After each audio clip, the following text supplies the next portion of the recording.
सृष्टि बचपन से ही दिखने में सुंदर नहीं थी, लेकिन अमीर बाप की बेटी सृष्टि पर उसकी माँ जान छिड़कती। मेरी बेटी कितनी प्यारी है, भगवान सबको सृष्टि जैसी बेटी दे। सृष्टि धीरे धीरे बड़ी होती है। एक दिन सृष्टि की सहेली कहती है, वो दिखने में कितनी अजीब सी है, लेकिन मैं जानती हूँ हम सब में सबसे अच्छी शादी तो तेरी ही होगी। तेरे पापा अमीर जो है। और बता नहीं यार, दहेज तो हर कोई देता है, ये क्या ज्यादा ले जाएगी अपने पति के लिए? ये बड़े शहर में कोठी है इसके पापा की। तेरे पापा की है ना, कौन सी इसकी है? इसकी होगी, अब तो कोई भी लड़का इससे शादी नहीं करता। पापा की मतलब पापा की है, तेरी ही है ना? किसने कहा? अब तेरी तो तब होगी ना जब तेरा भाई ना हो। वैसे भी शादी के बाद सारी प्रॉपर्टी भाई के नाम होती है। सृष्टि समझ जाती है कि उसे किसी भी हालत में माँ बाप की सारी प्रॉपर्टी को अपने नाम करना है, लेकिन कैसे? एक दिन सृष्टि का भाई शीनू कहता है, बहन क्या कर रही है? तुझसे एक बात करनी है। अरे हाँ हाँ करना, मैं तो तेरी बहन हूँ। बहन मेरी लाइफ में ना एक लड़की है, बहुत अच्छी है। मैं सोच रहा हूँ माँ और पापा से बात करूँ शादी के लिए।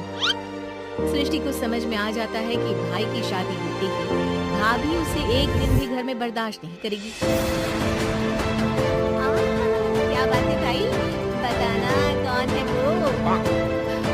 यार वो बहुत अच्छी लड़की है, पढ़ी लिखी है, मेरे साथ जॉब भी करती है।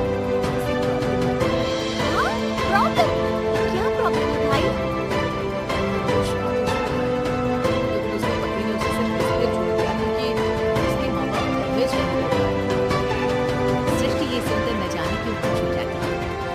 अरे भाई तो क्या हुआ, लड़की तुझे तो पसंद है ना?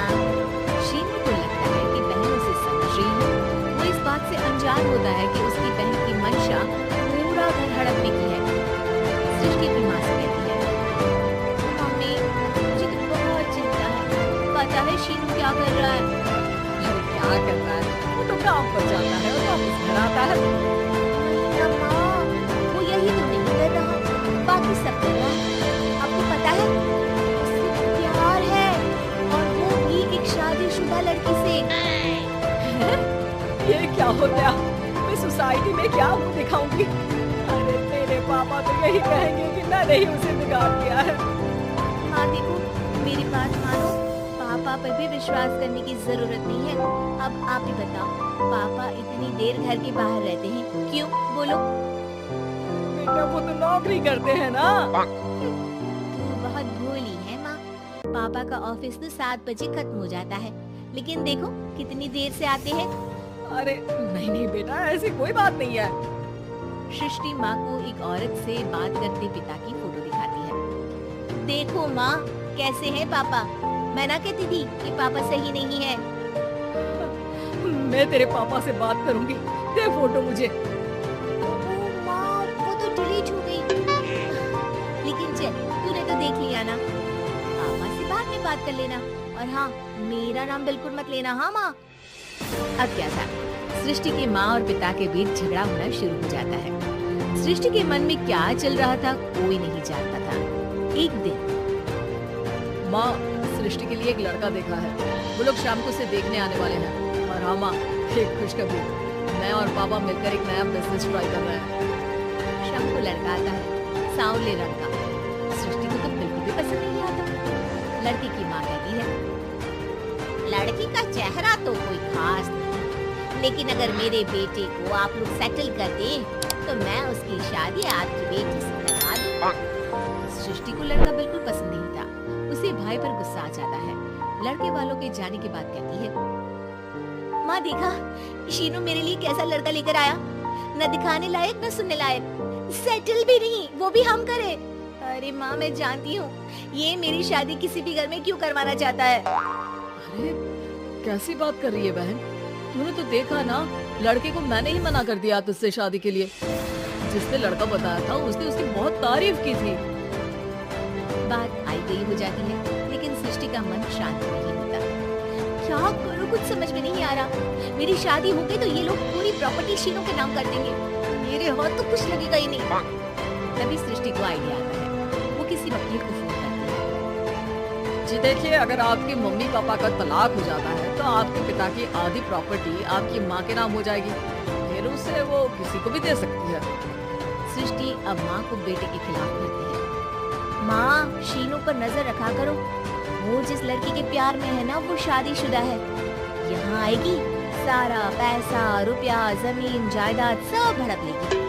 पापा का भी हाल तुमसे छुपा नहीं है। ऐसा ना हो कि मैं और आप एक दिन सड़क पर भीख मांगे। हे भगवान, मैं तो जीते जी मर जाऊंगी अगर ऐसा हो गया तो। ऐसा हो गया नहीं माँ, ऐसा ही होगा। अभी समय है, आगे का सोच लो। मैं तो कहती हूँ पापा से आधी प्रॉपर्टी लेकर अलग हो जाओ। पापा की आधी प्रॉपर्टी भी हम लोगों को अगर मिल जाती है ना, तो अगले 7 जन्म सफल समझो। बेचारी माँ बेटी के कहने पर पति से तलाक लेकर अलग हो जाती है। सृष्टि अब पैसों से गाड़ी और अपने दूसरे महंगे शौक पूरे करने लगी। उसके दोस्त भी उसके पैसे इस्तेमाल करते। सृष्टि, कल तुम कहाँ थी? मैं सारा दिन घर पर अकेली थी। तो मैं क्या करूँ? मैंने ठेका तो नहीं लिया है ना तुम्हें संभालेगा। सृष्टि से ये उम्मीद थी। वो तो रोने लगी। उसका पति आके सृष्टि के पास जाता है। मैं जानता था कि तुम्हारा यही हाल होगा। तो आपने मुझे रोका क्यों नहीं? मैं रोकता तो तुम रुकती क्या?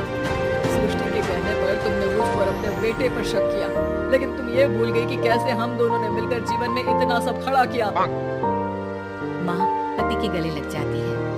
मुझे माफ कर दीजिए, मैंने आपकी कमाई का एक बड़ा हिस्सा गवा दिया। कोई बात नहीं, तुम साथ हो तो मैं ऐसी 7 प्रॉपर्टी खड़ी कर दूंगा।